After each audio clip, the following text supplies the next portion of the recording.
Open Stage would like to acknowledge the Susquehannock peoples, upon whose unceded land we produce this show. Open Stage commits to the work of dismantling the ongoing legacies of settler colonialism and the exclusions and erasures of many indigenous peoples that continue today. At Open Stage, we also believe that Black Lives Matter, and you should too. That belief starts with acknowledging plainly how the systems we depend on often operate as if they don't. We at Open Stage proudly stand united with Black people and communities of color during this movement of unrest and uprising. This show is brought to you by Open Stage, a professional theater company. Check out Open Stage's complete list of shows, all of which are offered completely free this season at openstagehbg.com. Thank you and enjoy the show. This is so exciting.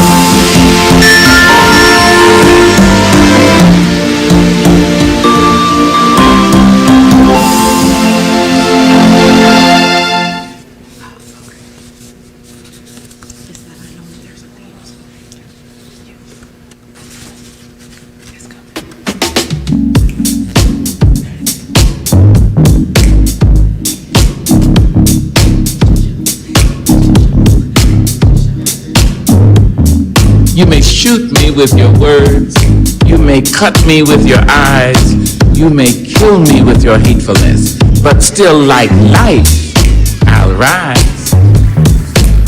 I refuse to accept the view that mankind is so tragically bound to the starless midnight of racism and war. The bright daybreak of peace and brotherhood can never become a reality.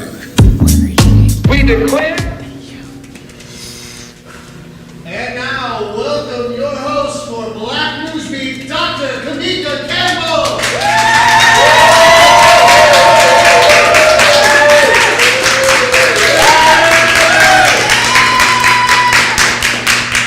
Hi, everyone. How are you doing? Wow. Whew. It has been quite a couple of weeks since I've seen you, so welcome to the Black NewsBeat. I'm so excited to see everyone. It's such a great day. Do y'all like my dress? So I decided that since it finally got sunny outside, that I would finally put on a nice dress. Because it is what? Sundress season. Y'all not excited about that? That was not enough excitement for me for sundress season. Because it's sundress season. It is going to be a great sundress season because I am actually going to be doing a little service called Eloquy, where you can like rent some sundresses and send them back. I'm gonna do that because it's too expensive to be buying sundresses. Have you seen the price of sundresses these days? Horrible. Also, I have to have all of them. So it's gonna be some hard decisions to make, but we're gonna make them. We're gonna make them. So welcome back. For the whose first time is it? Who is there? Oh wow! Look at all the first timers. Hi friends, come on in. Come on in. We got some scragglers because, you know, we got a new start time. So people are like, what did you, I thought you said the show started at 8:30.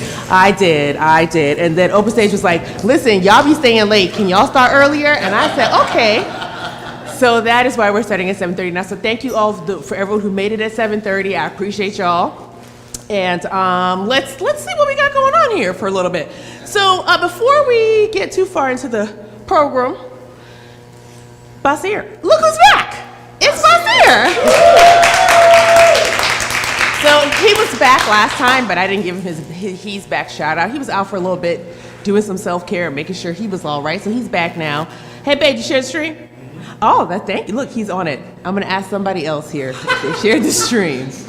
And they never share it, but they're gonna lie and tell me they did. So let's do it. Hey kid, did you share the stream? Yes, I did. Did you really share the stream? No, I okay, all right. But I told everybody. But you told everybody to do it, exactly. So we are so shout out to Gibb. So for all the first timers, we have a couple people here that help every single show and we really love them. So the first person is, of course, the production director here and one of our showrunners. This is Mr. Gibb. So give it up for Gibb. The next person we have that helps every single show is Basir. That's my husband. So thank you to both of you. Thank you to Brianna who makes the cards. Thank you to Open Stage where we're at. I'll shout them out a couple times. And some of my favorites are in the audience. I see Mr. Goodman. Hi, friend. Long time no see in person. Welcome, welcome. Okay, so let's check in. Let's do a little check in. How y'all doing? Okay. It's Mental Health Awareness Month, so I want you to make sure that you are highlighting your mental health this month. So ask me how I'm doing. How you doing? I'm overwhelmed, you guys. Why did I take on trying to plan a Juneteenth celebration for the whole city? This is a lot of work. I can't believe it, but I'm really excited. We have a whole beautiful week of events planned for you guys. I want to shout out the April V. Ash is here tonight. We're going to have her on the show soon, the executive director of the PA Black Caucus, for helping us highlighting YPOC, and all of you in the room who've been sharing the post and doing the different things. Thank you. Keep sharing. Keep telling everybody about it. We have a week of events. We'll talk about that later. And also, I have a very special shout out tonight. Guess what day it is? It is my twin brother's birthday. So I have two brothers. I am not a twin. Everybody's like, oh, are you a twin? No, I am not a twin, but I have two twin brothers. They're 3 years younger than me. They turn 38 today. Happy birthday. I love you guys. But before I get to the I love yous, happy birthday to Eric and Thomas Miller. Eric and Thomas Miller. We have different last names because that is the time we grew up in. Did anybody here grow up with twins or younger siblings that were closer in age? You're a little older than them? If you haven't grown up with twins, or if you're anybody raising twins, I know I saw a couple of people on the Instagrams and the Facebooks talk about raising twins.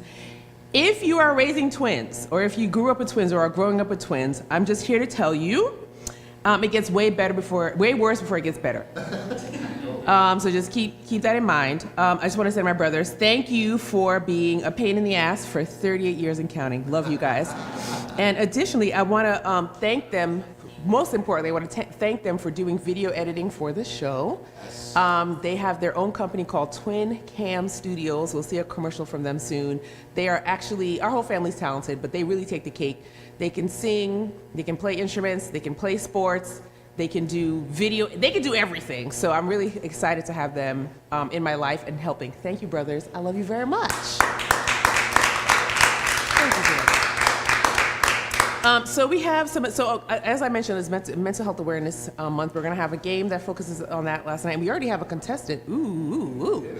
So if you ever wanna play a Black NewsBeat game, get here early. Gib's gonna pick on you to be a contestant, but you can win some money, okay?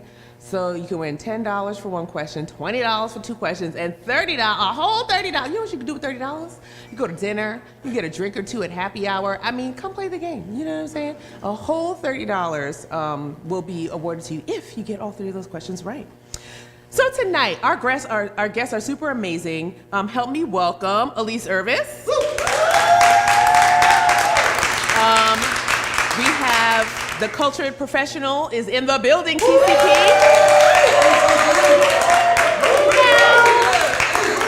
Before I keep going, because I'm gonna say everybody else.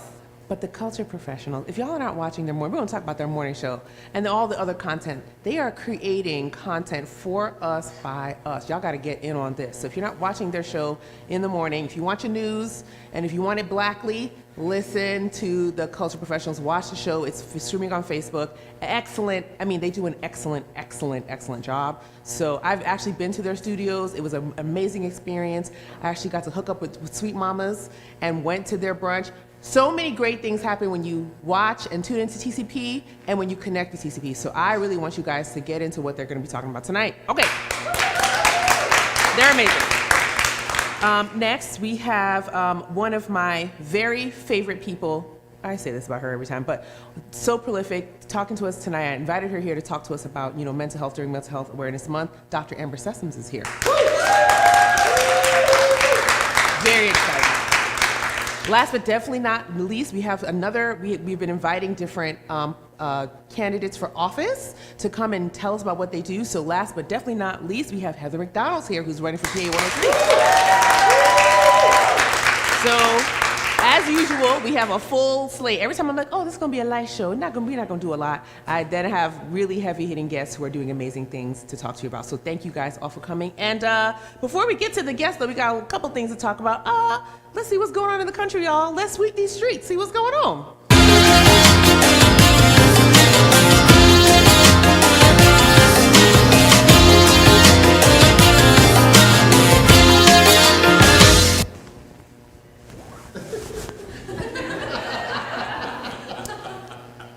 Now, we got a lot of news to get into, but before we get into a couple of things, we got to talk about something.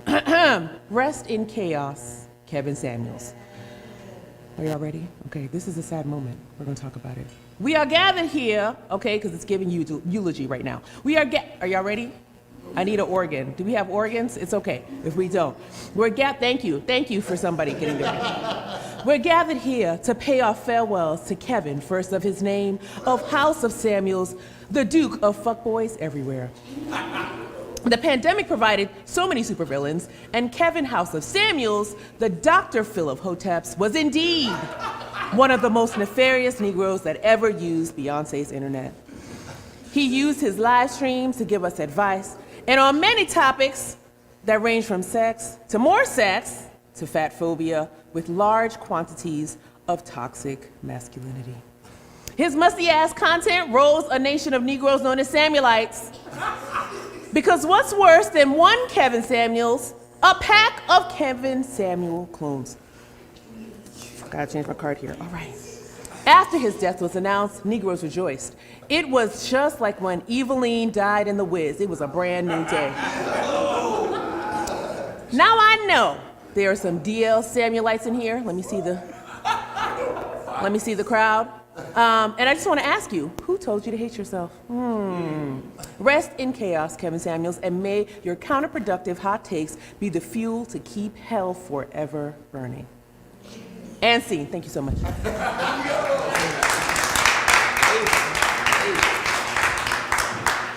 Now, in jest, but really, Kevin Samuels died. Death is always sad. However, I do not celebrate people who shit on black women. That's it.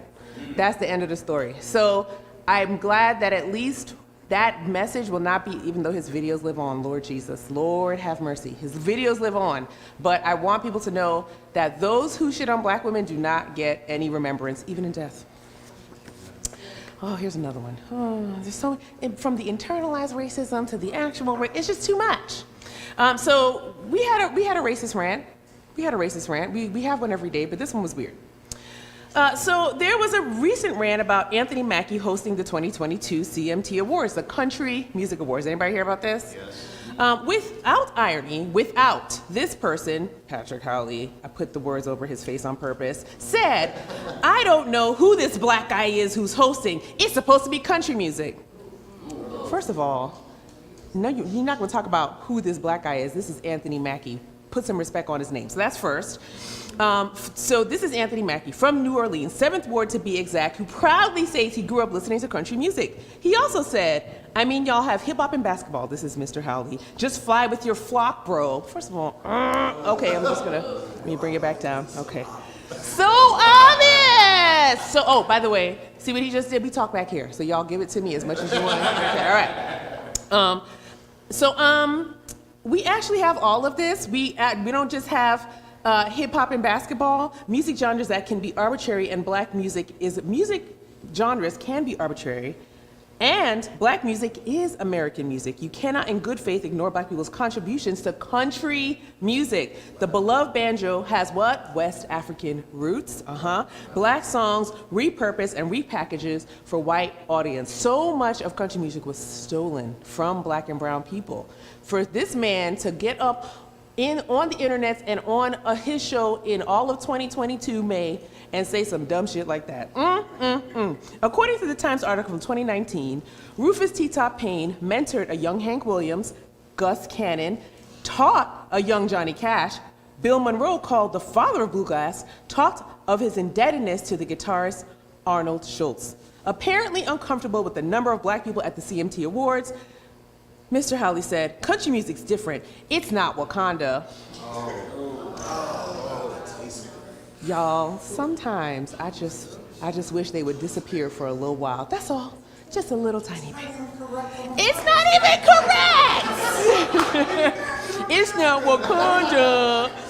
Exactly. I was going to say, Anthony Mackie is literally our new Captain America. So actually, right? Well, actually, these people have no idea whose shoulders they're standing on, proving time and time again that blackness is not limiting. It is the limited imagination that cannot hold its many embodiments, right?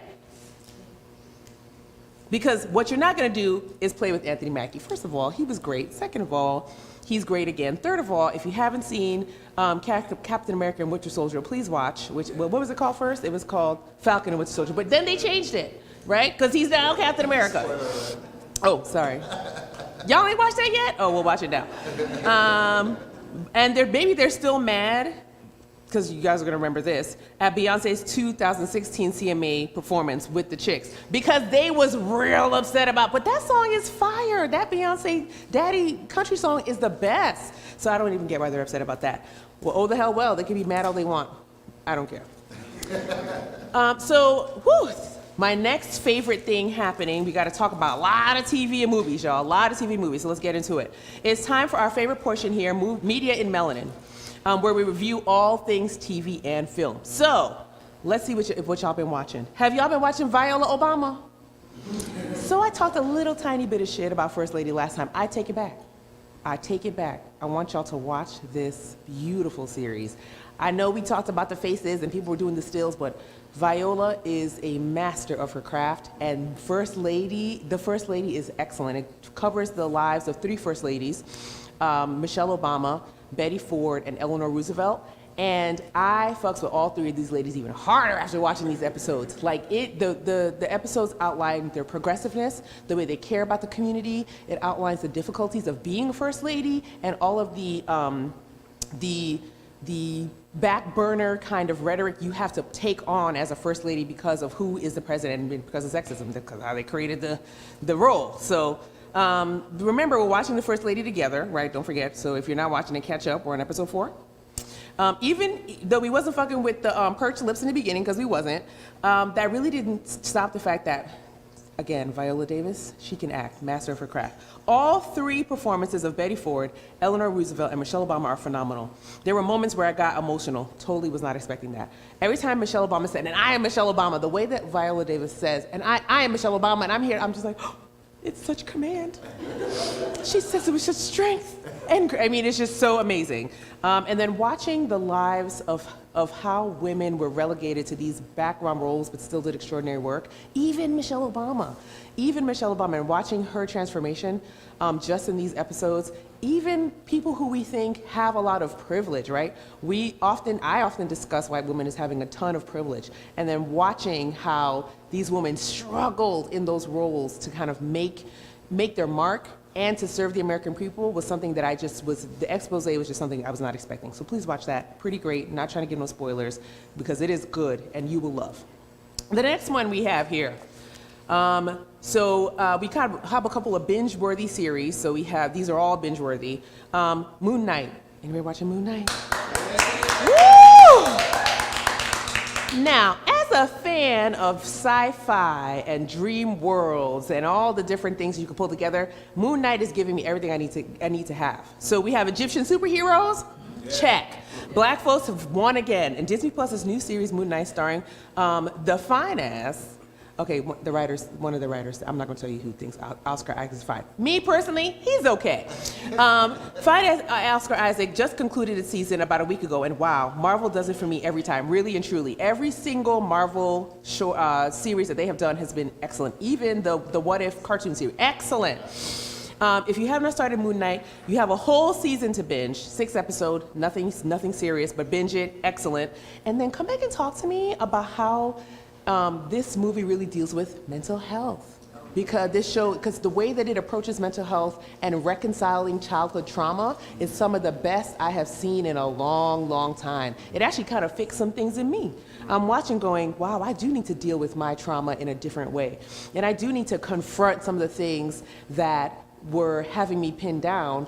And one of the things that I loved about the series is that it taught you that you don't have to leave your trauma behind in order to go forward. That is the best lesson. You hear that? Y'all don't hear that? You don't have to leave your trauma behind to move forward. That's an important lesson. Please watch. especially during May, during Mental Health Month. It is Mental Health Awareness Month. It is one of the best exposés on how to confront things that I've seen in a long, long time. So please watch that. Okay, Atlanta Season 3, binge-worthy. We're dealing with the issues, but in a way that is mesmerizing from beginning to end. So this show has always been beautifully shot. The colors, the richness of black skin on screen has been beautiful, and the way that they tackle various issues that are very common and relatable in the black community, amazing, amazing. So please get to watching Season 3. Very, very good, binge-worthy. Get under the covers, get you a cup, well, it's hot now, so get you a nice, drink of something, and get on the couch and binge away. Very good. I know they say binging is not healthy, but you know what? If you have a free Saturday, why not, okay? New episodes for that are every Thursday, and you can catch them all on Hulu. Woo! Movie of the week. Who's seen Doctor Strange? Period. See, these are the people. 3 of you. Okay, and 4. All right. Some of these are my people, not all of them. All right, so if you didn't see Doctor Strange, run, go see it. So some people were really shitting on it. I loved every second of it. I like, again, dreamscape, supernatural, sci-fi. It's all up my alley. So if you didn't see Doctor Strange, go ahead. If you didn't see it, go ahead and see it. If you haven't seen it, why is the Scarlet Witch your favorite character? That is chaos I can ascribe to. Amen.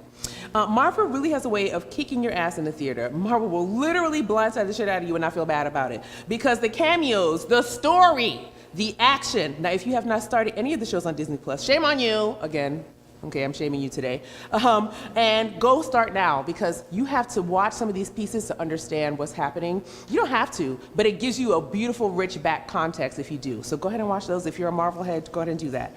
Now, the other thing about the Scarlet Witch that I thought was interesting, it is also a commentary on how much importance in society we put on having children as women. That's all I'm gonna say. I'm not gonna go ahead. I'm not gonna spoil it for you today, but go ahead and watch that. The way that the importance we put in society on having children and how that can really mess with your psyche. Again, mental health awareness. All right, and how she had to confront herself and confront her fears and confront what's going on with her in order to move forward and make different decisions. Whew. Well, the writers hit it on the head today. I like all of that. My goodness. So who is watching anything else? Anything else that y'all watching that you really liked in the last couple of weeks? Yes. Run the World. Yes, Run the World. I heard that was excellent. What else? Our Flag Means Death. Our Flag Means Death. What else? Which one? We Own This City. We Own This City. That's another excellent one. Anything else? Billions. Billions? Period. What's that?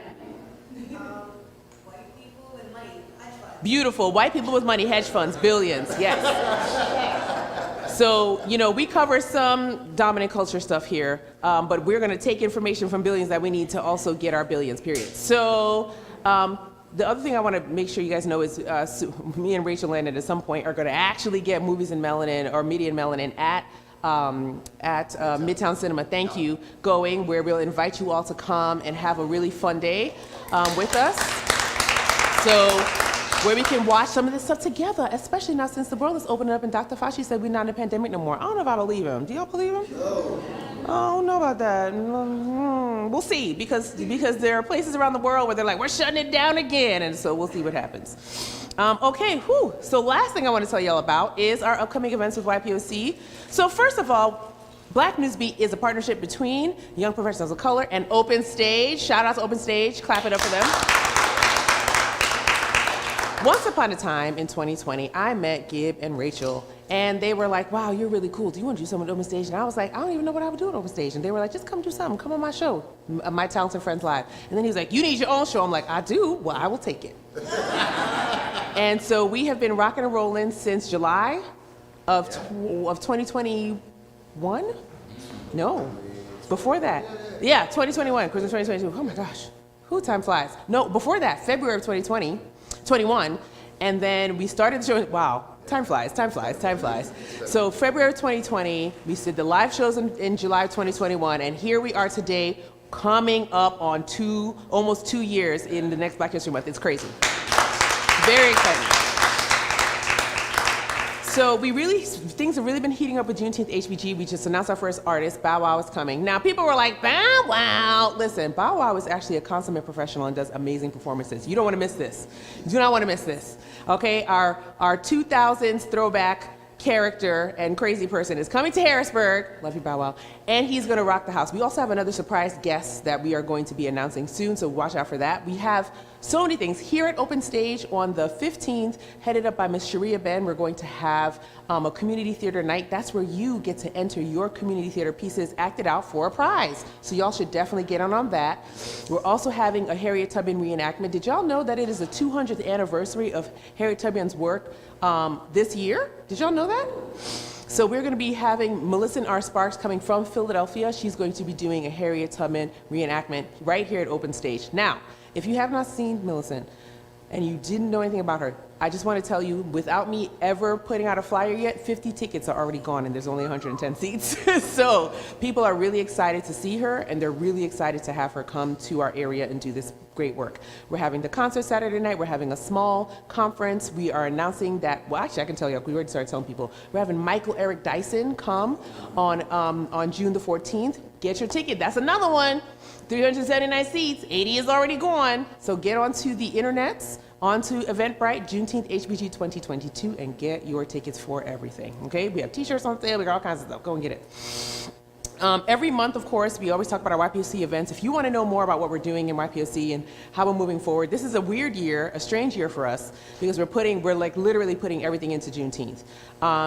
We got the state grant, we got some other funding, and it has been a whirlwind since my birthday, April 25th. So, support what we're doing, help us out. We want to make Juneteenth a legacy event that happens every single year. So meet us at Happy Hour at the end of the month. It's going to be at Hurston Manor.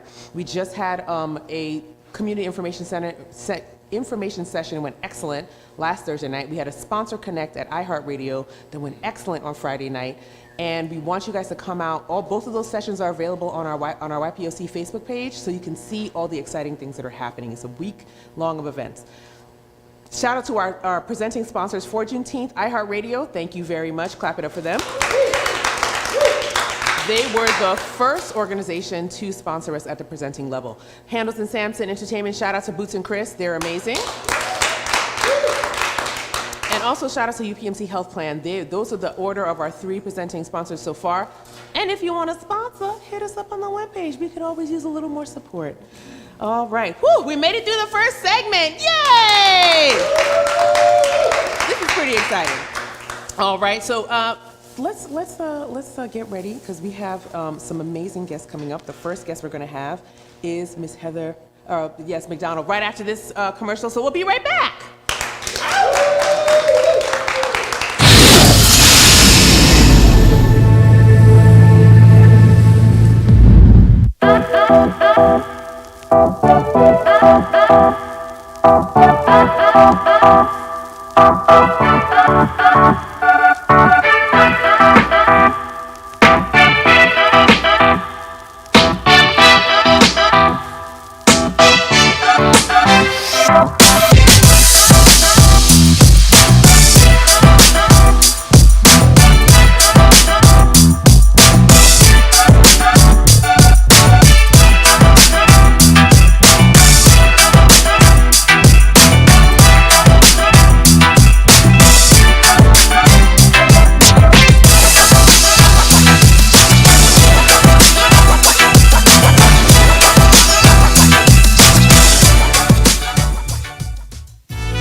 Well. First of all, I did not preview my brother's commercial before. Twin Cam Studios. Did y'all see my niece at the end? She's so cute. Hi, KJ. I love you. This is my favorite little girl. Okay, now to my first guest. We have Ms. Heather McDonald here in the studio who is running for PA 103. I met her maybe a year ago now. Actually got to be on a show with her, the Hajir Show. And we want to learn a little bit more about you tonight and what is going on with you. So I have some questions here. And I'll keep it kind of light. We're not, it's not an investigative TV report or anything. Sure thing. But we want to talk to you about what you're doing and kind of get to know you. Mm-hmm. Is that good with you? Go for it. Hajir's here, by the way. Hajir! Yes! Hi, it's so good. I'm so glad you're here. You're next, boo. You're next. Yeah. Okay. So let's get into it a little bit. So you grew up in Cumberland County, and where did you grow up in Cumberland County? So I grew up in Monroe Township. It is like way out there. So like on the edge. Almost Boiling Springs, almost Carlisle. Yes. Went to Cumberland Valley, which is obviously one of the biggest school districts over on the West Shore. It sure is. And like my bus ride was like an hour. I was the first one to get on, and you had to go from like farm to farm to farm, picking up one child at a time. Wow. Yeah, it was out there. Wow. How long was your commute in the morning? Like an hour, legit. That's that. I don't miss those days for anything. No, I'm good. Oh, so you say that your experience as a teen parent was instrumental in shaping your worldview. In what way and how is it linked to your political platform? For sure. So I always like to say to people that if you voted Democratic for the last like 20 years, you were voting for me. Sometimes it seems abstract. You're just like, I feel these things, I believe these things, but you were actually voting to keep me warm and healthy and safe. And so, yeah, I mean, I had a lot of privilege before that, but I had my son when I was 17, and a lot of that disappeared. I was suddenly in poverty, and it was a system, which I'm not telling anyone here anything you don't know, but it was like incredible. It was a brand new experience for me, and I had to navigate welfare. I had to navigate WIC, CHIP, LIHEAP, Pell Grants. The only way I was going to graduate high school was if I did it myself, so I homeschooled myself. The only way I was going to get a college degree is if I went to HACC, taking one class per semester for 12 years to get a 2-year degree. But you almost just have to make things happen for yourself. If you don't do it, no one else is going to do it. Absolutely. Stop it for that. So you talk about having to navigate these systems. What about it was eye-opening for you that you had to navigate those different systems in order to make things happen for yourself? So it's interesting that this crowd will understand.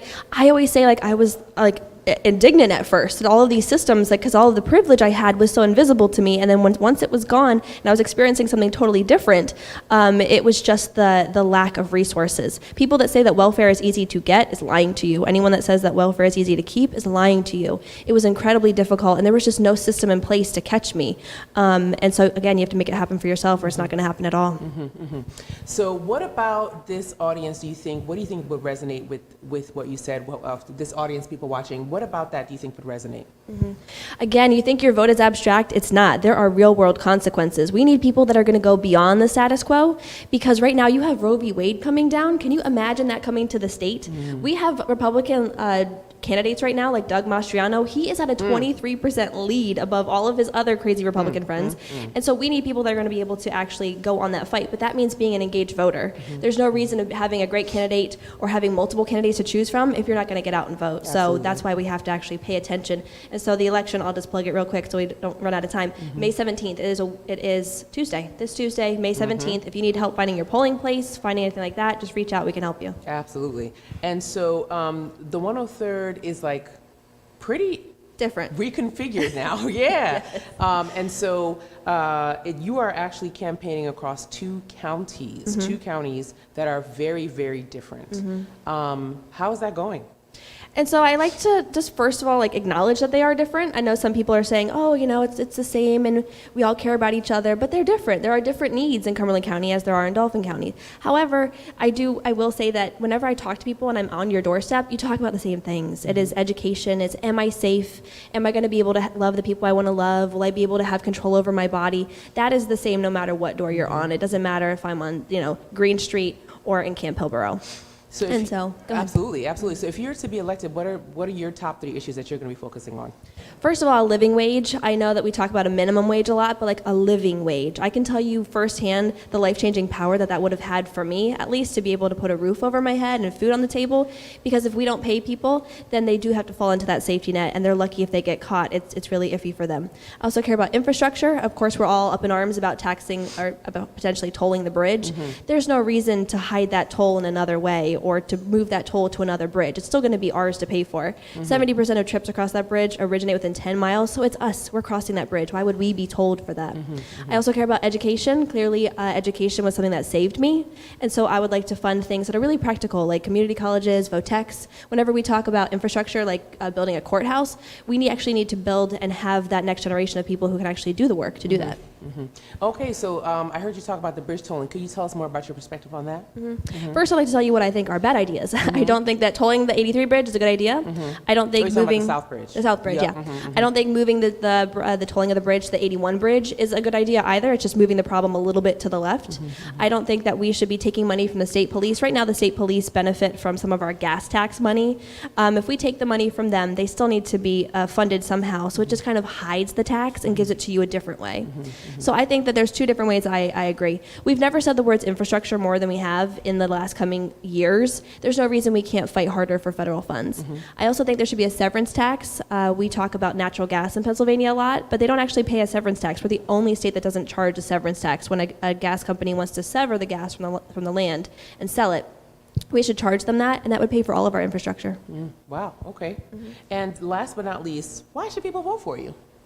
You know what? No one has ever jumped up and they were excited to vote for the status quo. They were never like, you were on a committee? Great, let me get out and vote. You need someone who actually knows what they've been through. And real life experience has literally never been more valuable. And so having someone that can tell you exactly what LIHEAP feels like, not just what it stands for, is really important. It's not just a talking point to me to talk about Roe v. Wade. I've actually lived it. You know, I made the choice to have my son when I was 17, but I wouldn't have the arrogance to tell someone else what to do with their body. And I can tell you firsthand that everybody that protests abortion, when they put that sign away, they didn't care if I lived or died. I lived that. That gives you a passion, a compassion, and grit that you can't get otherwise. And it also gives you discernment. It gives you a discernment about where you should put your attention and where you shouldn't. I think when you come from an outside, you're not an insider politician. You can tell what's nonsense and what you're not going to put up with and who you should talk to and who you shouldn't. Okay, interesting. Now, any parting words, anything you want us to know that we gotta know before we wrap up our interview? Yeah, so we have been doing this campaign for about a year, and I'm the one sitting here right now, but there are so many people behind the scenes. Some of them are here today, but this is like a community effort, it really is. And I was doing stuff in the city of Harrisburg before this was my district. I was running for office just in Cumberland County. The lines hadn't changed yet, and I thought that there was a need here, and people kept inviting me, so I kept showing up. And so at that time, I kept shaking hands saying, you can't vote for me, but I might be able to help you. I have a good network. And now it's come full circle, and you can vote for me. And so I think that's really important. Where you show up, where you put your time, where you put your effort, I think shows your character. So I'd be humbled to earn your vote. I'd love to answer any questions you have. And May 17th. Awesome. Okay, thank you so much, Heather, for joining everyone.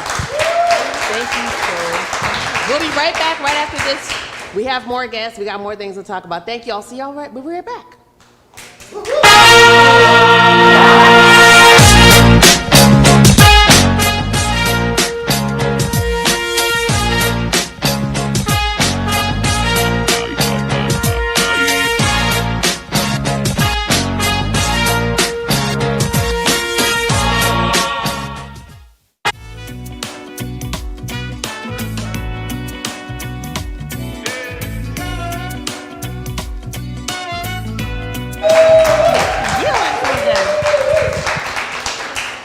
Well, I hope you enjoyed our first interview. We have someone very special for you this evening. Okay, this is somebody who I don't get to see as much as I'd like. She got me out the house today, y'all. I did. This is one of my favorite people, Dr. Amber Sessoms. Dr. Amber Sessoms has been such a light for me in this area. And we got to serve together in I think like 2 or 3 randomly. Right. That's how we met. We got to serve together on some panels, actually with Cole and a couple other people. And such a prolific light. I'm not gonna talk too much because I wanna talk to her. So let's get in here and talk to you. So first we got some questions for you about you because I want everybody to know who you are. And then we're gonna talk about mental health and how people can engage better. Is that good with you? Yes. All right. So in 2020, you became the first person of color to receive the prestigious award of 2020 Pennsylvania School Psychologist of the Year by the Association of School Psychologists in Pennsylvania. What was that experience like? It's interesting, though, that you say, right, the first person. Yeah. So if we're really going to be transparent, because that's my work, right? So when I received this award, I was really contemplating leaving the profession at the same time. So as I was up there accepting the award, I always say my answers should speak through me. I don't like to write anything down. It makes me really nervous. So speaking through me, I was talking about spirit murdering our children and the school system. And the next morning, I hand-delivered my letter of resignation to the superintendent. But in that moment, I was frustrated because, right, they were celebrating, saying you're the first person of color to receive this award. I said, it's 2021 at that point. Right. That's ridiculous. So the frustration of it taking that long, and now I will be serving as the first president of the association and first Black person ever. But we celebrate that. It is a celebration, but it's also a lot of frustration. Extremely. Right. So that tension is always there. I always read, like when I was reading your stuff and reading your bio and just, doing research on you, I was like, here we go, we're still doing first. Right. That's how you feel. Like, all right, yay for her being the first because she worked hard at it, but God, I was. That's the part, though, right? Right. That's the tension when you're saying I worked hard for it, because the narratives and what we learn is because of George Floyd, Breonna Taylor, and Ahmaud Arbery. Now it's a good look to have That's us. the one. So that was the thing. It hit me, and I said, Did I just get this award because it looks good for the organization? Because that was the year, honey, 2020. Right. That's what they were but doing. I had to tell myself that no, I deserve this. I'm good. I should deserve have been had it, right? Like those are the things that you have to tell yourself. But those are the things that always creep in that you have to disrupt. That. Absolutely do. I feel you 100% on that. So you are also an entrepreneur. I left and I said, what am I going to do? Right. So can you tell us a bit about your firm, Natural Inclination? Yes. So it is actually a play on words. So my doctoral work, we were in the same program, but not the same place. You were at State College. I was. So I had to take care of the kids. So I couldn't drive all the way up there. But Natural Inclination, think about me and my natural hair, but also thinking about, I call myself a perpetual toddler. So always asking the question why, because I'm trying to get to the root of the issue to really unpack and uncover if it's trauma, whatever it is. But Natural Inclination is really my way to really hold space for people and call them in to really be adults and do this work. Because we talk about kids can do hard things, but I say adults can do hard things too. So it's a lot of really confronting justice, equity, diversity, inclusion, really confronting that, really working through your racial identity and really seeing how white supremacy shows up in your workplace. Yes. Even for us, and how we can dismantle it, how we can name it, recognize it, and divest from it to make a more inclusive space where everyone can just be their full authentic selves. Absolutely. That's amazing. Yeah. So when did you start Natural Inclination? How long? So you left, you turned in resignation, and you had to do something. So what did that process look like? It was actually probably, I think, maybe the year the pandemic really was hitting us. I remember my husband saying, I said, I think I'm going to start my own business. And he's like, do you think that's really wise in this moment? Right. And I was like, well, I don't know, I'm going to start it. But it was the best thing that I did because, here comes the pandemic, and then I'm like, I can no longer work in this organization, right? Because we're dealing with, as a Black woman and being in predominantly white spaces, in an educational system that causes like a multitude of oppressions of people. Absolutely. I couldn't walk back in the same way when I could already name it. So that really gave me a chance to say, how else can I work within other systems? So whether it is, businesses, law firms, or if it is hospitals, organizations, community foundations, whatever it is, how do I help to really get this out and really start creating community beyond the walls of education? So Natural Inclination, what does a project look like? If you were to take on some work, what It's does work. It look like? Yeah, it's work. Listen, so the CEO,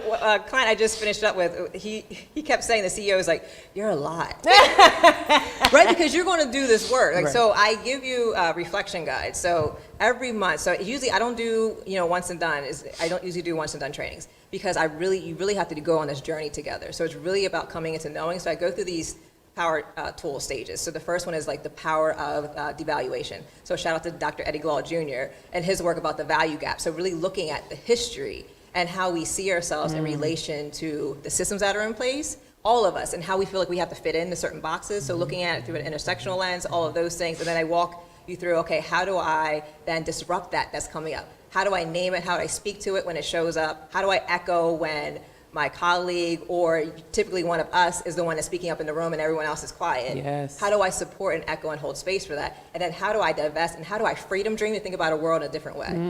So that's really the journey that you go through. How do I what now? Say it again. Say it again. Freedom now. dreaming, right? Like freedom having the privilege, and it is a privilege to do that, but that is where the work is. And when I can cultivate that space and that synergy that happens there, it is a liberatory space because now we're getting away from the system and how we have to think and how we box ourselves in, and like how do we expand beyond that? How do we just dismantle it and just create a new world and write a new story? Because the story we've been told is trash. So it's about writing this new story together collectively. So it's that shared ownership and really looking at that through a different lens. Sounds like we have some folks in here that may be able to avail themselves of your services. So we'll put up how you can get in contact with her in the chat and everything. Oh, people watching in the chat, if you want to know more about her, yeah, just hit her up, Natural Inclination, on the Book of Faces and Instagrams. The Book of Faces. And some other places. So, wow. So what would you say to employees that are skeptical about the organization, or individuals too? Because a lot of folks in our community are not, there's been a big push towards folks doing their own thing, starting their own businesses. And a lot of people break away from structures, but then take a lot of those same issues with them into their own businesses, Yes. right? So what would you say to employees that are skeptical about their organization's DEI efforts? Or what would you say to entrepreneurs who are stepping out, who don't think DEI is something they need to focus on? Are there questions they can ask? And what's like kind of like a first starting point that they should consider? The thing that That's a I lot think of about, questions, right, but the thing I think about in this work is I'm always asking people, like, what are your values? So you can look at the value to mission statement. Everyone has a really nice one, especially now. Since 2020, everyone's like, we're committed to social justice. Everyone's committed. But when I come in, and I'm like, well, how does that really look? And when I What are come you in, really I got doing? an instant headache because y'all not committed to nothing. And that's the work. So it's like, okay, you have this on paper, but how are you really actualizing it? How are you living it out loud? And it's really interesting because usually when I come in, there's another person that looks like me, and then it's an instant, she's going to be here, she has my back, and then I can speak my truth. So that's always a question that comes up for mine. If we have people that have been historically devalued, erased, invisible, you're creating a culture here where they feel silent. That they've never been able to speak up until someone that looks like them, they know that they're going to be supported. Absolutely. So that psychological safety is something that you've never had. Ooh, yes. And that speaks to multiple people, right? When you're looking at, I mean, I've talked to female lawyers when they're coming in spaces, say they assume that they're paralegals when they walk through the courthouse. Wow. And these assumptions that we make about people, so it's the stories that we tell ourselves, and how do we unlearn that? Yes. Because the stories I've been told, you have to work 10 times as hard to be seen. Absolutely. And I'm like, where do we learn that from? Absolutely. And what does that Absolutely. mean as professionalism? So all those things, the stories we tell ourselves, and how do we disrupt that? You said something that really, I was like, where's my pen? I want to write it down. But psychological safety, could you say a little Yeah. bit more about that? So when you're thinking about inclusion, I really focus a lot on that word, because when you think about justice, equity, diversity, inclusion, people want to talk about diversity, and I'm like, diversity just is. I mean, I have 2 Australian Labradoodles. You have dogs, like these genres of dogs, the grass that we have, all these different types of grass. It just is. But we need to get to that justice and inclusion piece. And inclusion especially is about belonging, that you can see my inherent worth and dignity because I just am a human being. Mm-hmm. And that is something that I don't have to earn. But in our world, in this, we commodify everything. Like, my belonging is conditional. So getting away from that and looking at I want to just be in a space where I can be at ease. Mm-hmm. I can just be myself. I don't have to constantly be in my head. Mm-hmm. That is something that's a privilege for, a lot of people. They don't have to think about that. Mm-hmm. But me, especially as a Black woman coming into spaces, I'm always questioning, how am I showing up? Are they going to think this of me? All of these narratives that I have to disrupt and quiet down so I can be myself. Mm-hmm. And that's really rare. So think about psychological safety, and your organizations are missing out on that, because we're 2.5 times less likely to give any of our wisdom from our lived experience in our organization because we're constantly oppressed or marginalized or excluded. I'm less likely because I don't feel safe here. So when you get that safety from me, when I can be myself, when I can be at ease, that creativity that lives within me, that's just innately, it comes out of the marrow of my bones, you're going to get that. But I'm not willing to show that to you because I'm dealing with all this trauma and questioning and trying to prove myself. There's nothing I have to prove. I'm divine just as I am, right? Yes. So that's the thing that we have to talk about. Yes.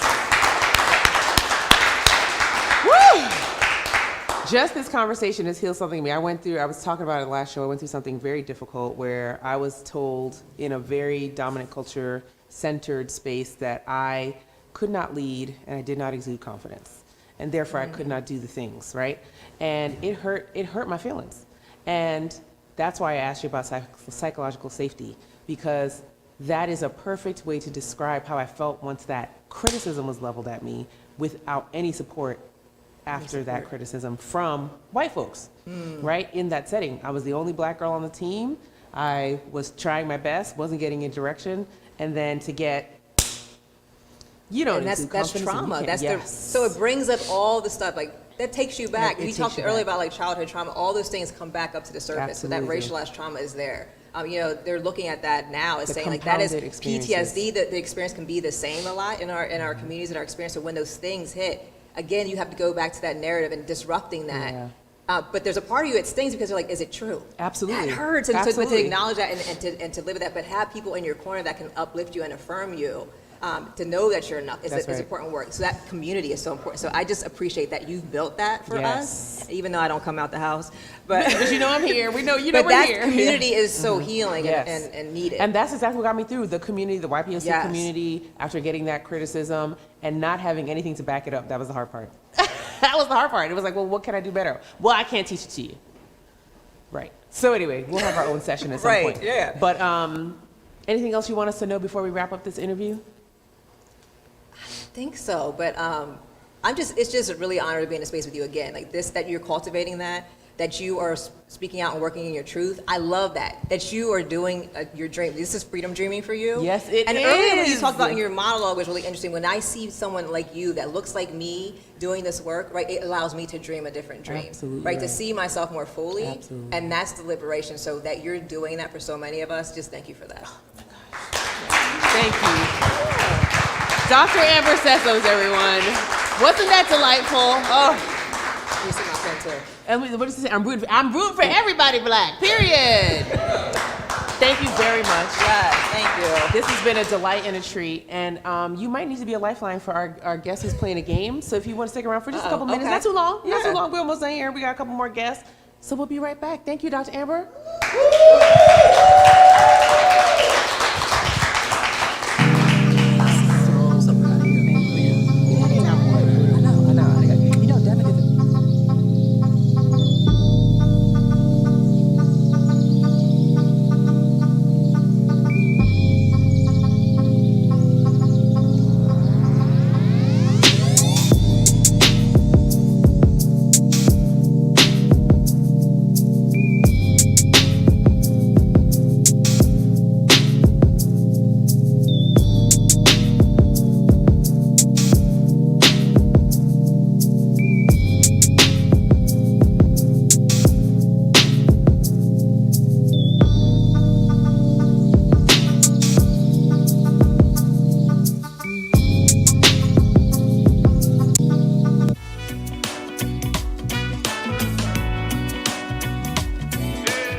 Well, we are having quite the evening here at the Black News Beat. Wouldn't you agree? So this young lady I have here with me has become very important in my life, and wanted to bring her back to talk about several things, but also to talk about her, because Elise Irvis is a titan in the Harrisburg area. I was trying, the other day, I was trying to catch myself up on African-American lingo, okay? And I went to the internet and I said, hey, what does got it out the mud mean, okay? Because I'm 41, so this one's new for me, okay?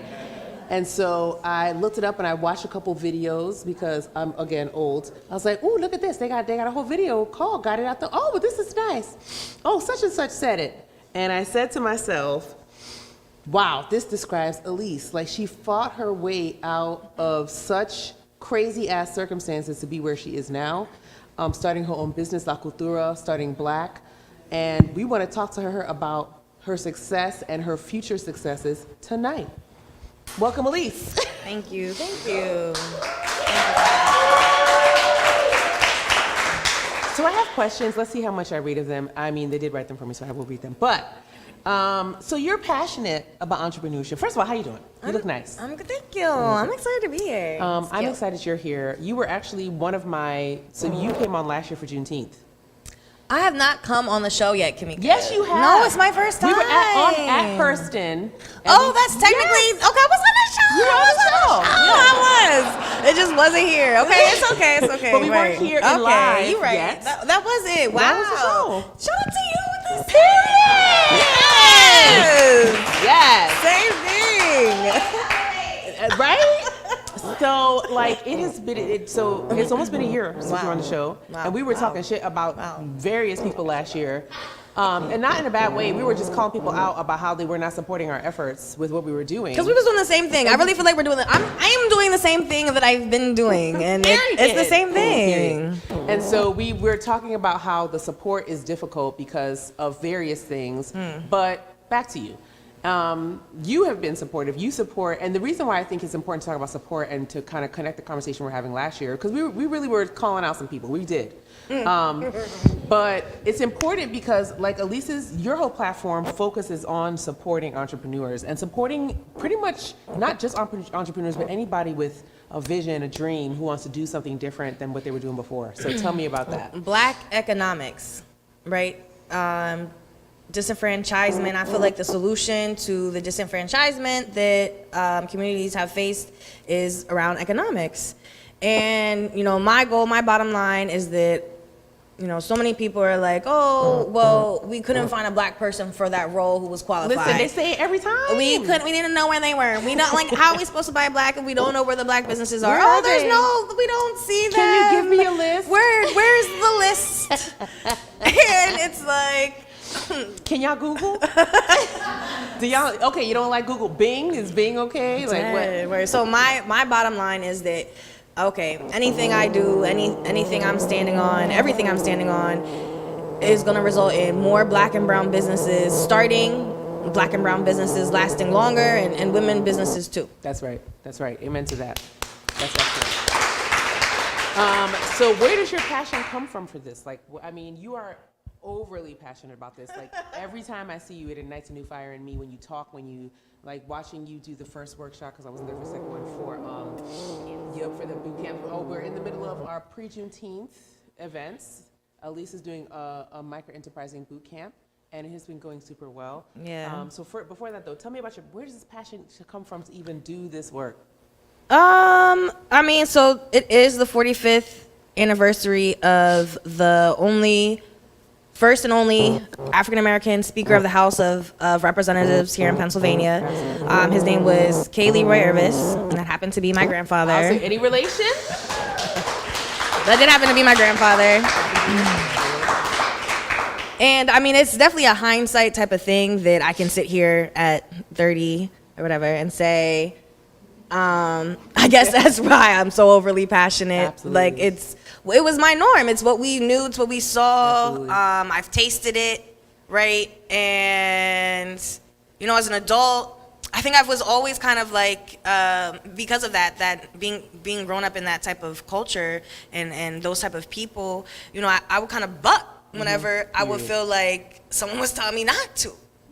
And, or you couldn't, right? Or if I felt like I couldn't, like, I would have to try. And so, like, I've seen it be done. And I definitely think that, you know, growing up, like, so then it's like, well, I feel like entrepreneurship is the solution to job retention, job opportunities. I feel like entrepreneurship is the solution to home ownership, homelessness, access to capital, you know, financial education, legacy, like the ability to leave a legacy, wealth, generational wealth. I think entrepreneurship is the solution. And, you know, it took me getting fired a couple times, lived bouncing around from different city to city, trying to live my best life. Right. But my family's here, so I'm rooted here really. And coming back, like, I just wanted to mirror the experiences I had before. I had started to be able to, you know, have a better quality of life buying and shopping for more black and brown businesses. Like, it enhanced the quality of my life. And I wanted that for people here. But so we're creating businesses, we're creating legacy businesses, and we're creating jobs and all the things. Absolutely. But yeah, I blame my grandfather. Absolutely blame him. And actually, on Monday the 23rd, and April V. Ash is here, and she'll tell everybody about it as well, is the Kaylee Orvis Day of Action on here at the Capitol in Harrisburg. Neat. Run by the Black Caucus. Black Legislative Caucus, yes. Shout out to them. Legislative Caucus and Donna Bullock, Rep. Donna Bullock. Shout out to black people in office. Shout out to them. Because we need that. Yes, so we all will be celebrating your grandfather and the excellent work he has Amen. done. So I'm very excited to even participate in that. YPOC, our organization, is actually partnered, so that's an excellent thing.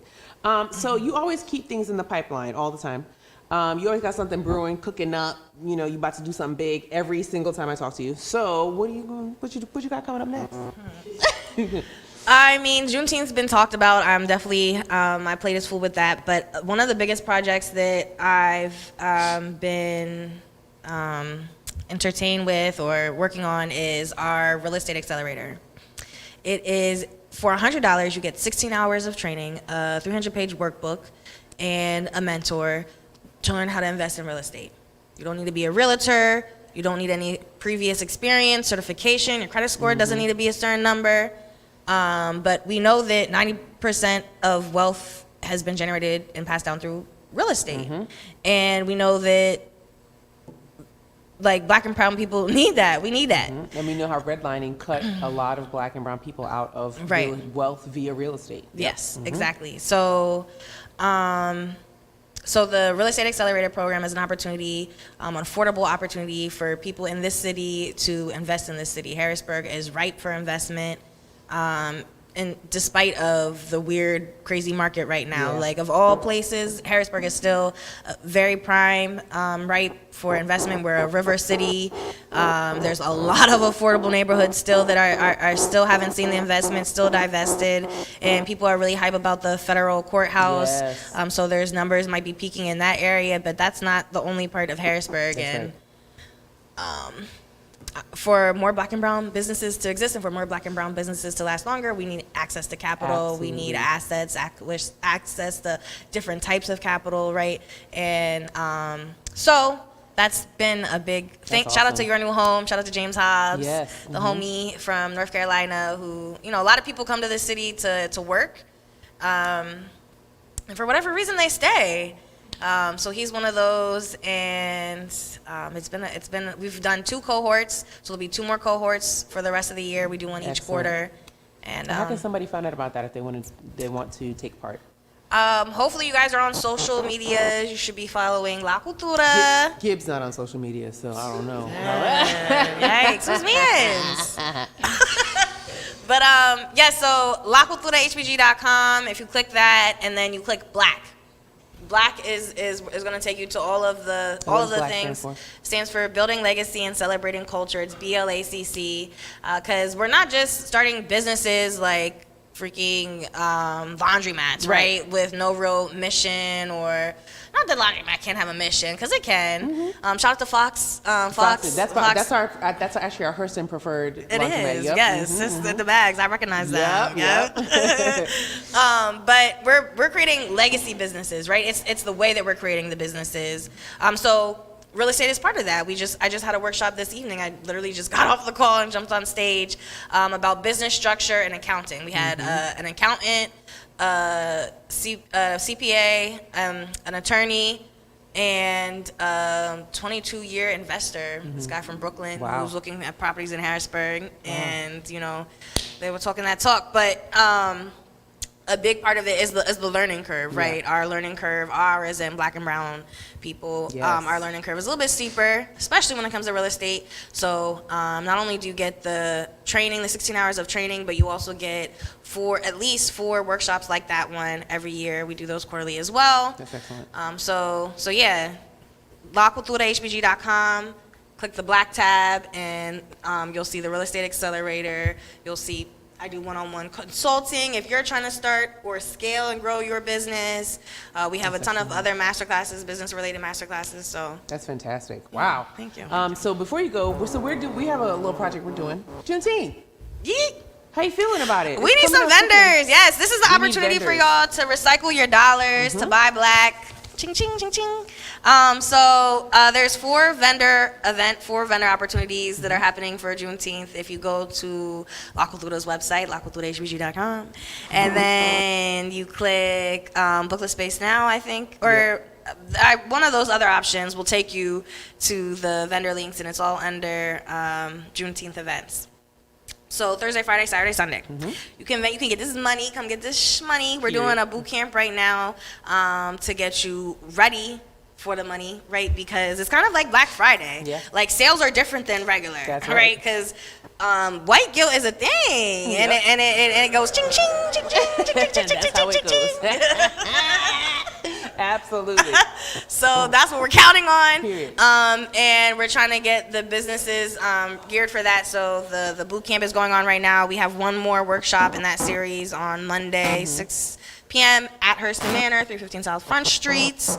Which is one of the spaces that actually It's all the things. that Elise helps us curate on her website as well, because Where she you also can- does curating space rentals by Black and Brown business owners. Yes, there are 4 venues you can rent from via our website. But Juneteenth, vendors, we need vendors.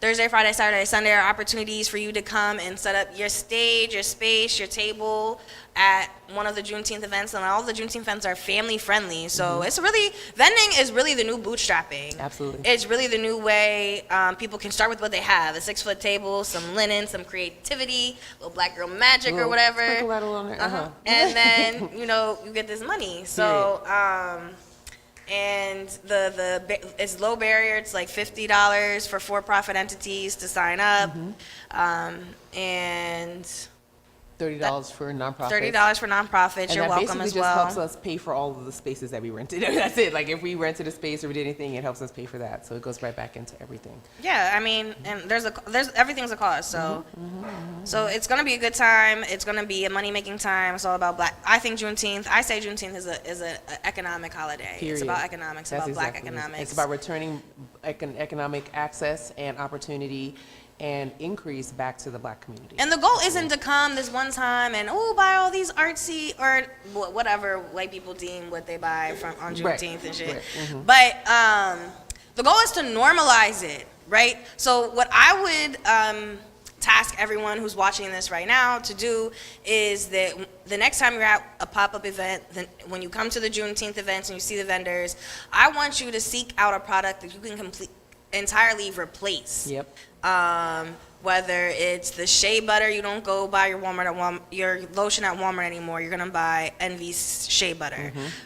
Whether it's hair products, nail polish, clothes, all the vintage skincare, all the vintage boutiques, the local merchandise, all the things. There's art, so many things. Plants.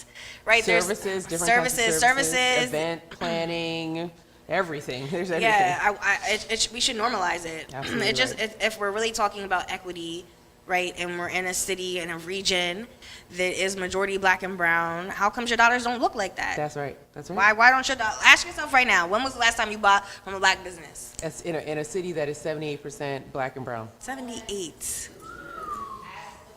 That's the question. In a city that's 78% Black and brown. Yep. And how much did you spend the last time you bought from a Black spend? business? What was the dollar amount? And it's not a novelty. It's about normalizing Right. buying from people to sustain the areas that we're in. Like this, like there's a whole bunch of people shit on business owners, residents in Harrisburg, oh, they're poor, oh, they make enough money, oh, that is this. But don't support them. Don't support them and bring their dollars to their businesses, right? Don't even get me into white flight in the 70s and how, this left this area desolate, demolished for a while as far from a business standpoint, and how many businesses have Black businesses closed, and how it's been a generational struggle to get, Black businesses back up to where we had the Black Wall Street. But anyway, we can talk about, me and Elise could talk all day, so we are not. Anything you want people to know before we end our interview? Entrepreneurship is a career. It is a career option. It's on the table. I don't know who told you that you're supposed to wake up and dread going into the office, dread getting on that first call for the day. Fuck that. Period. Because they don't care about you. And what are they going to give to your kids? Period. You know what I mean? So if you're looking to turn your passion project into a real business, if you're looking to take it up a notch, you've been doing something on the side, but want to make it feel like a real business, want to establish it as a real business, want to scale it as a federal capacity type of business, get with me, get with Black. we're building legacy, we're celebrating culture, and you can start today. Like we can make it happen. Yes. We're gonna get this money. Yes, we're gonna creatively finance it, Yes, we are. bootstrap it. No, you don't need a bunch of experience. No, you don't need a degree. I don't have a business degree. I studied sociology and culture, intercultural communications, and but I'm making it work, and you can too. We can too. We got us. So that's Period. That's what I want. We got us. Yes. And y'all should join YPOC. Why y'all not members yet? Thank you. Thank you very much. Join YPOC. That is a wonderful note to end on. Join YPOC, and we got us. Miss Elise Irvis, everyone. Thank you. Thank you. We'll be right back with the Culture Professional. Yay. DCP. Calling our members of the greater Harrisburg community. We need you. We would love for you to join the YPOC and become a part of our leadership team. Would you like to join our board and get great perks and access in the community? Think about it and let us know. We'd love for you to contact us as soon as possible if you are ready. You can email us at info@ypoc-hbg.org.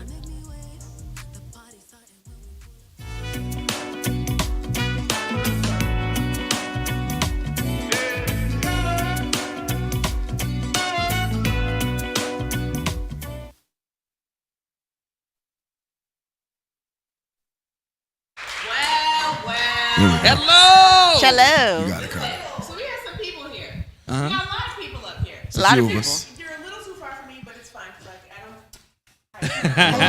So we have the cultural professional here. Yes. So these folks, I'm gonna let them do a little bit of introduction, of each of themselves. But I just want to say we have become quick friends. Yes. I went to their studios, was that a month ago, month and a half? Just about, yeah. Just about. Yeah. And I got to experience the culture profession, TCP in the morning, in person. Yes. And it was a wonderful time. Myself, Gib, and Brianna, all three of us went, and we had a great time. And we came back, and we actually stole something from you. That is all right. Right? And so, All the time. so I have a DJ that comes at the last show of the month, the second show. Ooh. And we stole playing music under the... Why not? A little better music. Yeah. Gib was like, we are doing that. I was It's a like, good vibe. It's a good vibe. It helps us keep this like internal beat going. So Absolutely. So I just want to say welcome. Thank you for having us. Yes. So, all right. So I'm going to start. So first of all, I just want to let you know, Queen Whitney does all the things. So she goes first. All right. Oh, All of the time. course. Of Okay. course. Yeah, right. So we'll start with Whitney for everything. So tell us who the members that make up the Culture Professional and how y'all met. Oh my goodness. So, all right. So the Culture Professional actually is an assortment of people from all over the community who do podcasting.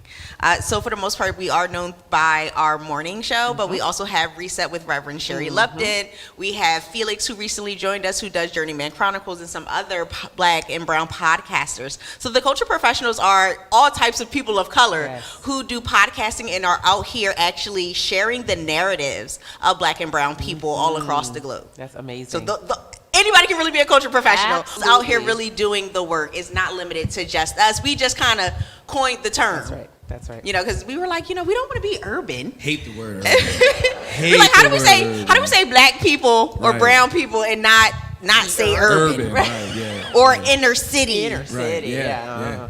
I love when people talk about the inner city. I'm like, inner of what now? What Right, you saying? right. Okay. What Because if you mean? go downtown, that part. we just did a story today.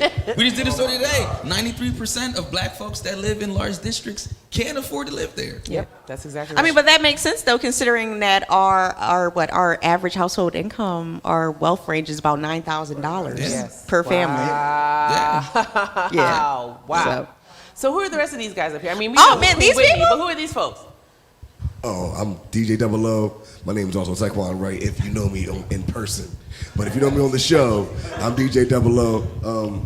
I started on TCP as a sports podcaster, but once they called for a morning show, we kind of all like news team assembled. So this is where I ended up. I love it. Okay, who else we got here? I am the Sarge. I'm the shy one of the group. Shy brother. Shy brother working. Shy brother. No, I'm the retired vet in the group. We all bring something unique to the table. I bring my view from there, and we're just having fun, and we're loving what we're doing and getting the word out. So. Now, Sarge, you have a little secret to tell us about how you're also now connected with Open Stage too. Oh yeah, I am. All right, so I'm following my dream. I'm starting to act, and now I will be acting up here at Open Stage. Hopefully, I'll be in Treasure Island. I'm also in Raising in the Sun. That's going to be at Susquehanna Stage in Marietta from June 17th to the 26th. Wow! And that was my first major role. Wow! He's only been acting for like 3 months. In sincere honesty, only about 3 months, and he's getting major roles, breakout roles. Yo, I love you, bro. Congratulations. Congrats! Celebrate yourself, man. That's amazing. Okay, and what else we got over here on this? All right, and my name is Marquise Lupton.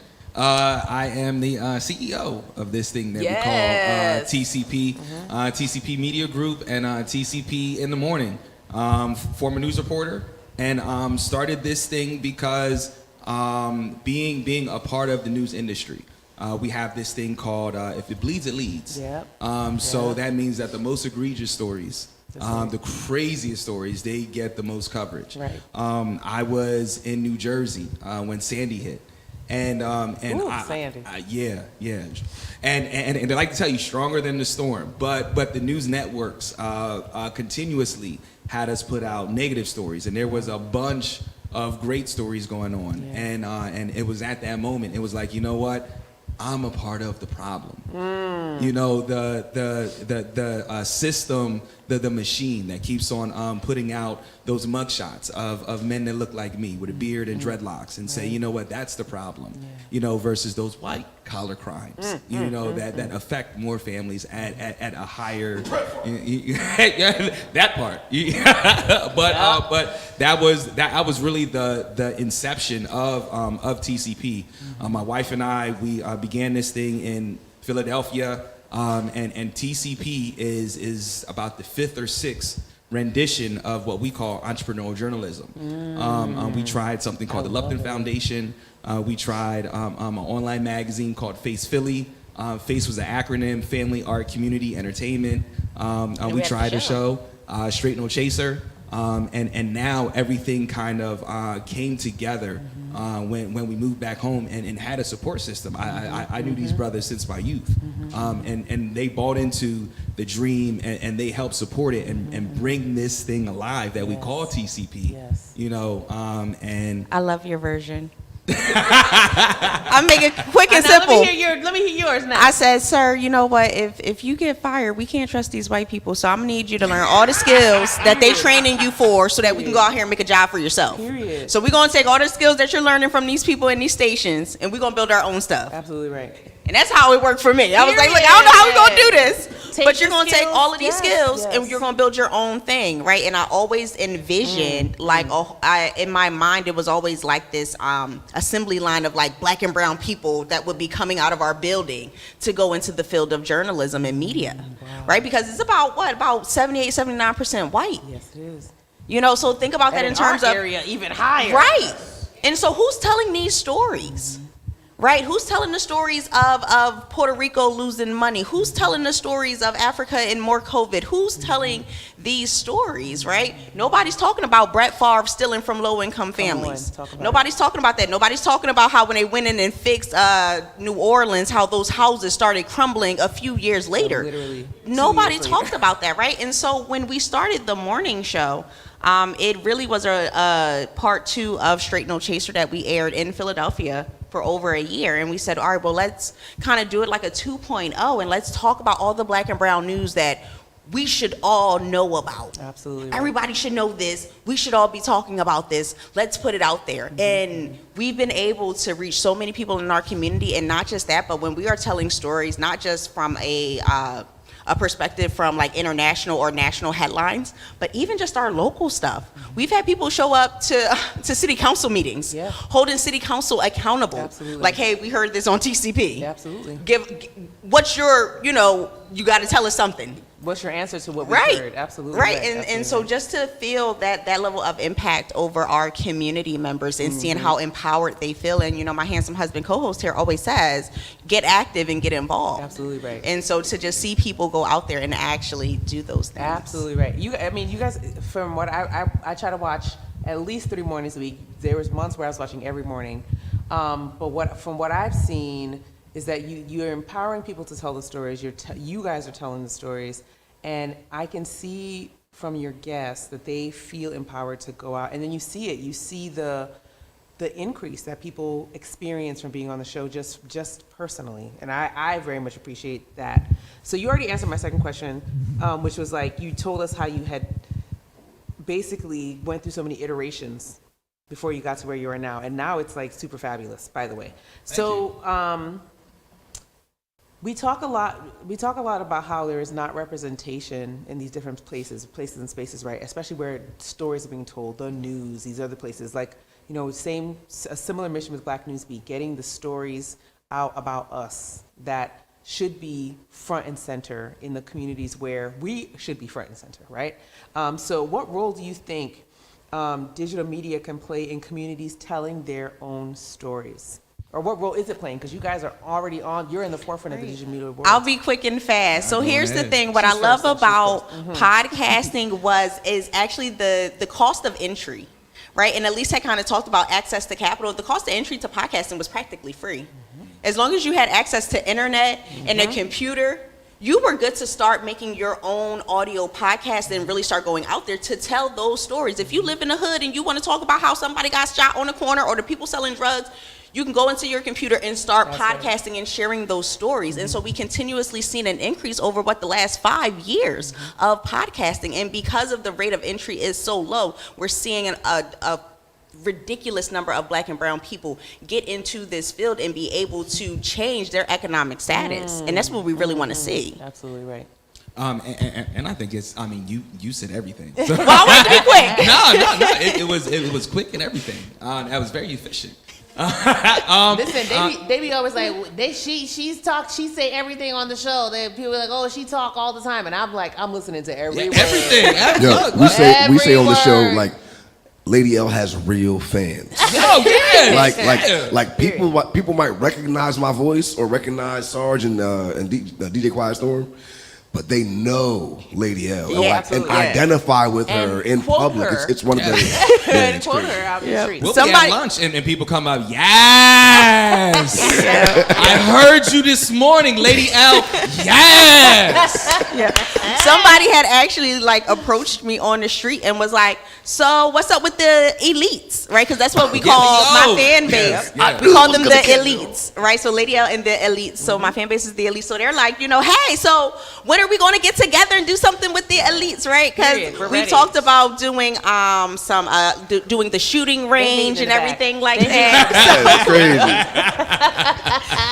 They're like, what we gonna call our fan base? Look, we just the pips. That's right. Okay, Gladys. All right, Gladys. They back there like shoot. Right. That's it. We just, ain't nobody come to see you, Otis. Like that. I said that to them. I'm just here so I don't get fined. I'm just here so I don't get fined. That's it. Right? I said it. I was like, we need to do the TikTok when it's like, when they're like, ain't nobody coming to see you, and it's me, and it's them. I was like, we need that TikTok, because that's what's happening. Yes. So I know that you guys have a ton of things on the horizon, but could you give us a little preview of what's coming up next for TCP and what we can look forward to? Oh, man, well, at the end of the month. Adult prom? Well, yeah, we got the adult prom.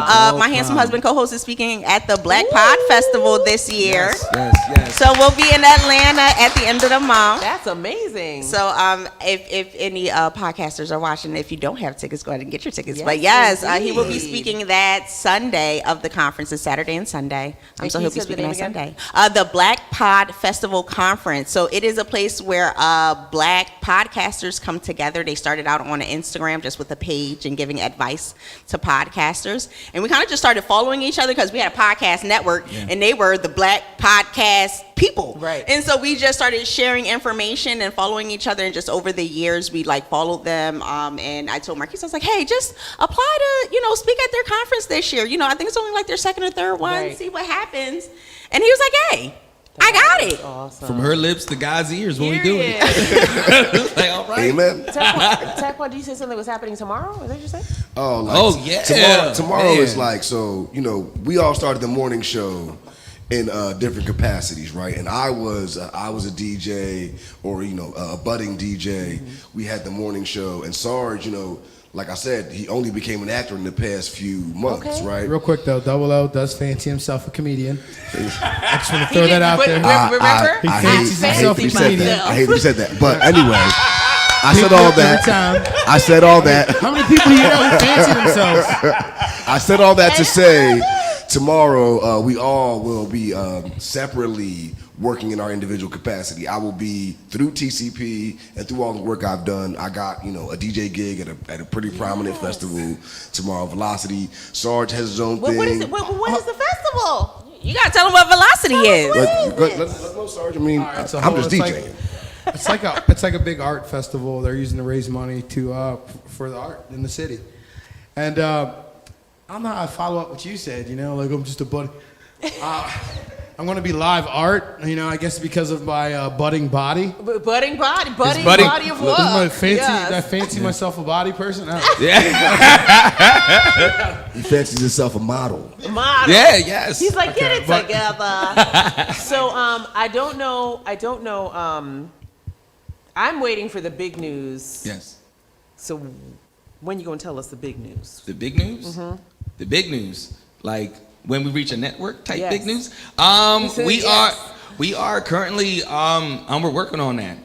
That is something that we are constantly working on. We've spoken with oddly enough Black News Channel. We've spoken to them in the past, but that obviously is not going to happen anymore since they shut down. Well, but yeah, we've oddly enough we've spoken with 99.3 in the past as well. WITF.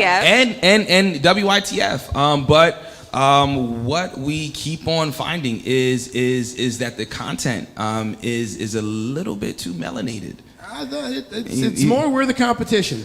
There's some of that that's too. where we're at. We're more the competition. And I really believe I really believe like it's getting to the point where we're going to have to take the Rob Johnson route. Where we need to look at local politicians, local government, to put an investment into Black media, much like Washington D.C. did with cable television, because BET. Before it was BET, it was cable television, and got $100,000 investment from Mayor Marion Barry. So that may be something that has to happen with Black media specifically. Which camera do I talk to? Because I'm talking to America right now. All right, so look. Specifically, I'm really talking about the DARPA money, because there are literally millions of dollars right now that are available, and this is a one-time opportunity. A one-time opportunity for all those politicians out there, those politicians to be, and all of those established politicians who have access to this money right now. You have an opportunity to invest in Black media, just not with TCP, but also with Black NewsBeat as well. And we could really build a strong coalition in central Pennsylvania with York, with Harrisburg, with Lancaster, and all those other counties in between, and really invest in Black media. And this is our time, and this is our opportunity to do this, and we should really take advantage of this. So because of the turndowns that we had, we're really looking at this as an opportunity to have this investment and grow with networks like TCP and with shows like Black NewsBeat. Absolutely. Just to piggyback on Keith real quick, I'm sorry. Absolutely. All right, well,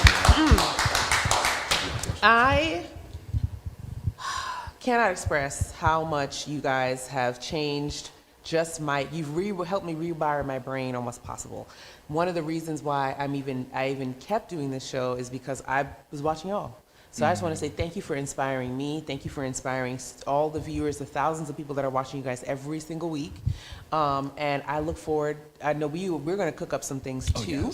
Yes. So I look forward to working with you guys in the future. I mean, culture, big time shout out to you. Like, yes, all the work you did, like, yes. all the building black here, all the culture, yes. Juneteenth, you know, the way you're YPOC. cultivating a show of blackness around black everything, right? Black politics, black media, black people. Black all the things. We recognize it and we commend you as well. Don't act like we not in Lancaster. Period. And we see the work. Like, we really got a high level of respect for you. So thank you as well. Yes.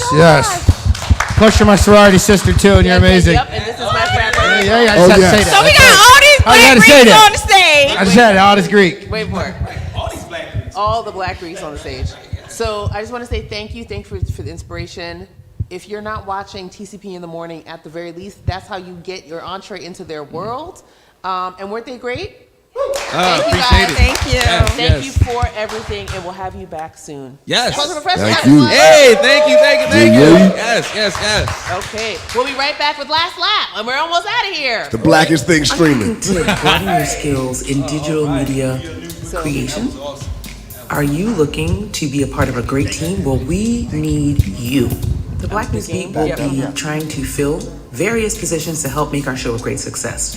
We'll be looking for tech assistants to help on set.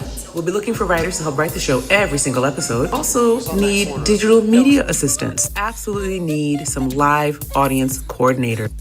We'd love to open up these opportunities to high school and college students. We'd love for you to intern with us and learn more about the business and get your feet wet with a great company at Open Stage. So if you're interested, please let us know. We'll be taking applications via email. You can email us at Kimeka@kimeka.org. That's KIMEKA @KIMEKA.org. What's the name of my Hope person? to see you on the set soon. Yeah. What's her name? Bailey. Okay.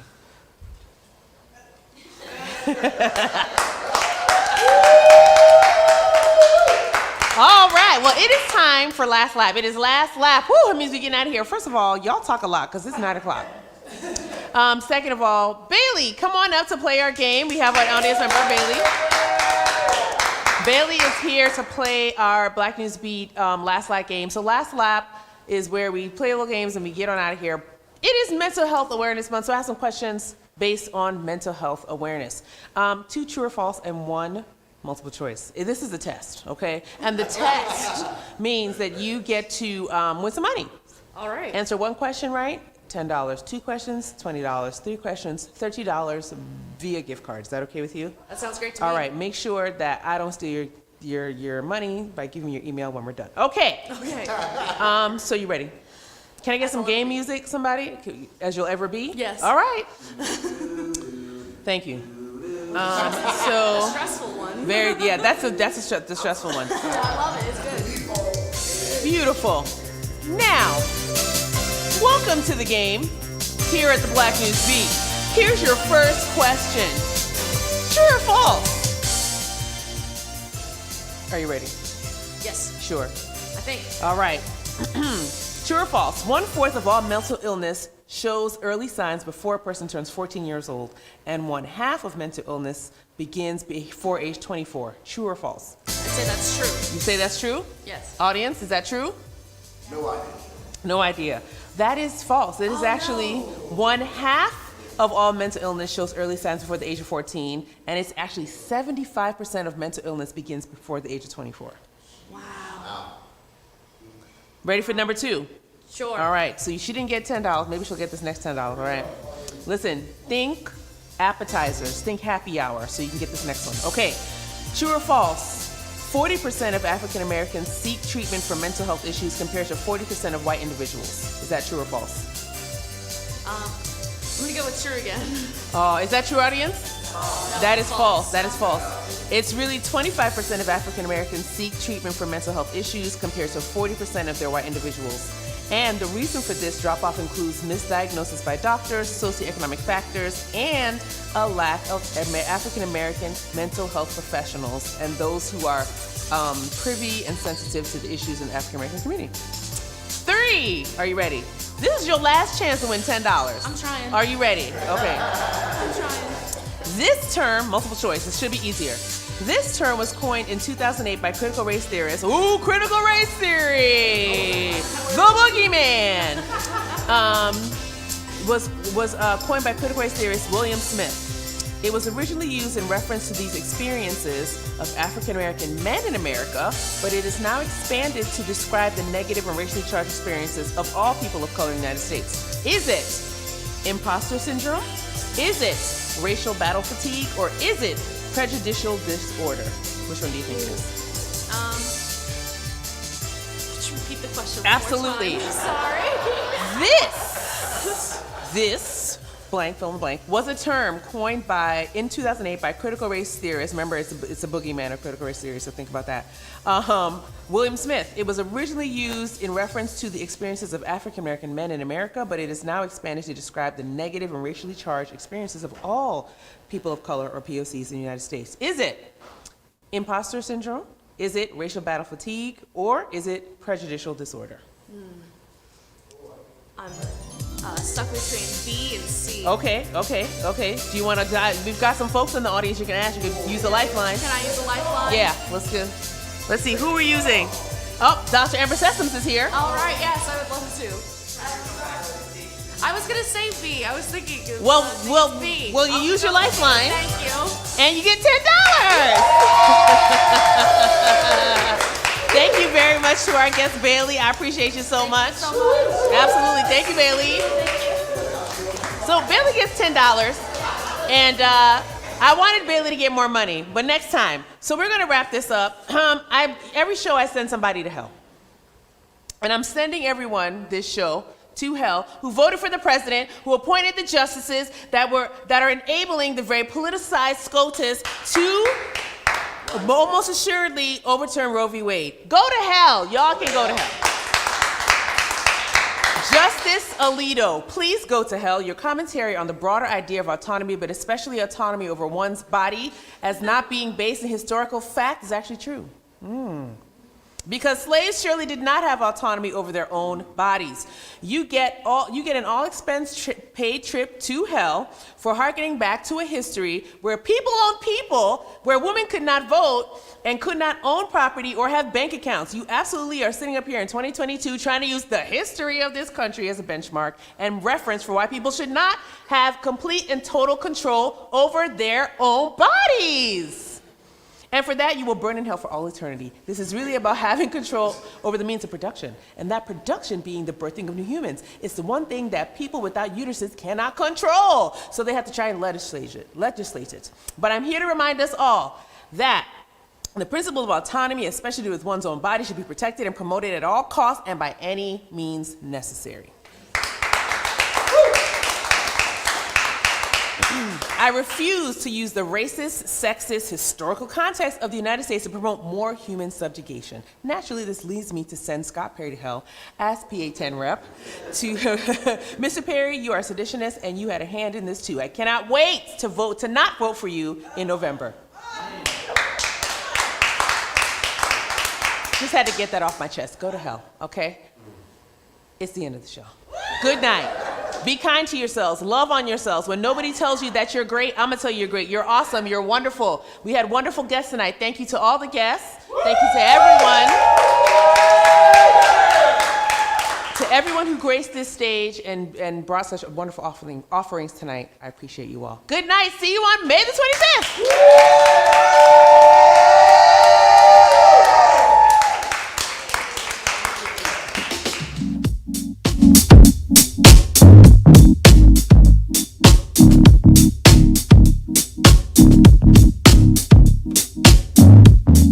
You may shoot me with your words. You may cut me with your eyes. You may kill me with your hatefulness. But still, like life, I'll rise. I refuse to accept the view that mankind is so tragically bound to to the starless midnight of racism and war. The bright daybreak of